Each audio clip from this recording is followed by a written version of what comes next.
সিলেবাসে এবার আমি আগেই বলেছি কন্ট্যাক্ট আওয়ার্স মেনশন করা থাকছে। 100 contact hours for the first semester, 80 contact hours for the second semester for each year, 11 and 12. এবং সিলেবাসে আবার বলেছি সেখানে মার্কস ওয়াইজ ডিস্ট্রিবিউশন গুলো আপনারা দেখতে পারবেন, যে প্রত্যেকটা টপিক বা সাব টপিকে কত মার্কস ডিস্ট্রিবিউশন আছে সেটাও কিন্তু দিয়ে দেওয়া হবে। তার সাথে একই সঙ্গে আমরা যখন সিলেবাস আপলোড করব, আমরা কিন্তু কোয়েশ্চেন প্যাটার্নটাও আমরা আপলোড করছি। কোয়েশ্চেন প্যাটার্ন মানে কিরকম প্রশ্ন হবে না হবে এগুলো সমস্ত আপলোড করে দেওয়া হচ্ছে। অড সেমিস্টার হচ্ছে completely MCQ, multiple choice type question. Odd semester হচ্ছে completely MCQ, multiple choice type question. Even semester হচ্ছে গিয়ে এসএকিউ মানে শর্ট অ্যান্সার টাইপ কোয়েশ্চেন, তার সাথে ডেসক্রিপটিভ কোয়েশ্চেন ডিকিউ থাকছে। এবার ক্লাস 11 এর পরীক্ষা কিন্তু আমরা কন্ডাক্ট করব না। ক্লাস 11 এর পরীক্ষায় আমরা এখন লাস্ট এই গত বছর থেকে এই সিদ্ধান্তটা হয়েছে যে ক্লাস 11 এর পরীক্ষা রেসপেক্টিভ স্কুল তারা নিজেরাই কন্ডাক্ট করবে। ফলে এখন 24-25 যে সেমিস্টার সিস্টেম ইমপ্লিমেন্টেশন হচ্ছে সেইটার কিন্তু পরীক্ষা কিন্তু ফার্স্ট সেমিস্টার হচ্ছে মানে অড সেমিস্টার পরীক্ষা, আমি ফার্স্ট সেমিস্টার বলবো না, ইন জেনারেল অড সেমিস্টার মানে ফার্স্ট এবং থার্ড সেমিস্টার পরীক্ষা হবে নভেম্বর, এবং ইভেন সেমিস্টার পরীক্ষা মানে সেকেন্ড এবং ফোর্থ সেমিস্টার পরীক্ষা হবে মার্চে।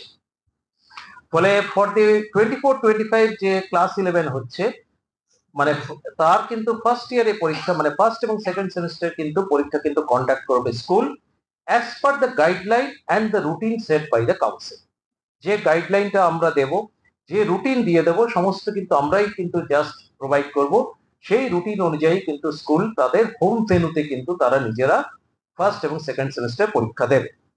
এবং প্রমোটেড হতে গেলে থার্ড সেমিস্টারে যখন এনরোলমেন্ট করছে মানে তো তার আগে কিন্তু তাকে ফার্স্ট সেমিস্টার সেকেন্ড সেমিস্টার তাকে কিউমুলেটিভলি পাস করতে হবে, এছাড়া তাকে প্রজেক্ট বা প্র্যাকটিক্যালেও কিন্তু কোয়ালিফাই করতে হবে। Then only the student can get enrolled himself or herself for the third semester. এবার থার্ড সেমিস্টারে পরীক্ষা হচ্ছে থার্ড এবং fourth.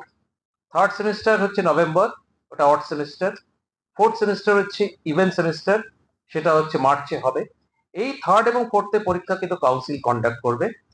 Third obviously odd semester হচ্ছে সবসময় এমসিকিউ জাতীয়, তো থার্ড সেমিস্টার কাউন্সিল কন্ডাক্ট করবে এমসিকিউ, এটা ওএমআর শিটে হবে এবং এটার জন্য কোনো এইচই বা এক্সামিনার ডেপ্লয়মেন্ট করা হবে না।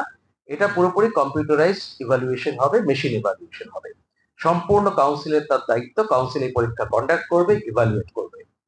আর ফোর্থ সেমিস্টার পরীক্ষা যেটা ইভেন্ট সেমিস্টার পরীক্ষা, সেইটা কিন্তু সেটাও সম্পূর্ণ কাউন্সিল কন্ডাক্ট করবে এবং সেটা কিন্তু শর্ট অ্যান্সার টাইপ কোয়েশ্চেন এবং ডেসক্রিপটিভ কোয়েশ্চেন হবে।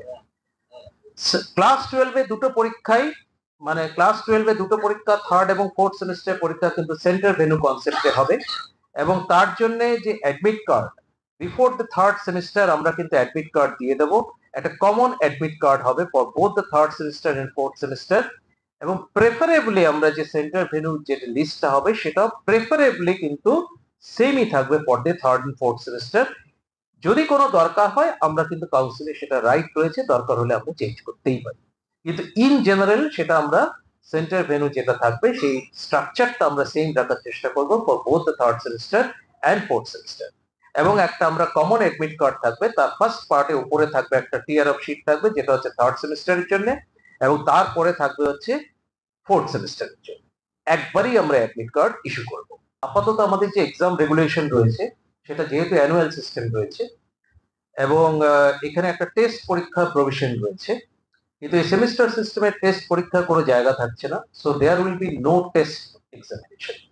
ফলে এই জন্য এক্সাম রেগুলেশনটা আমাদের কমপ্লিটলি রিভাইজ হচ্ছে এবং এক্সাম রেগুলেশন এটা স্কুল এডুকেশন ডিপার্টমেন্টের সাথে কথা হয়েছে, গভর্নমেন্টের সাথে কথা হয়েছে যে এক্সাম রেগুলেশন এবং অ্যাডমিশন রেগুলেশন এগুলো ইন ডিটেইল থাকবে এবং তাতে কিন্তু এগুলো সমস্ত ডিটেইল কিন্তু স্পেল আউট করা থাকবে, সমস্ত কিছু বলা থাকবে কিভাবে কি হবে এবং সেই এক্সাম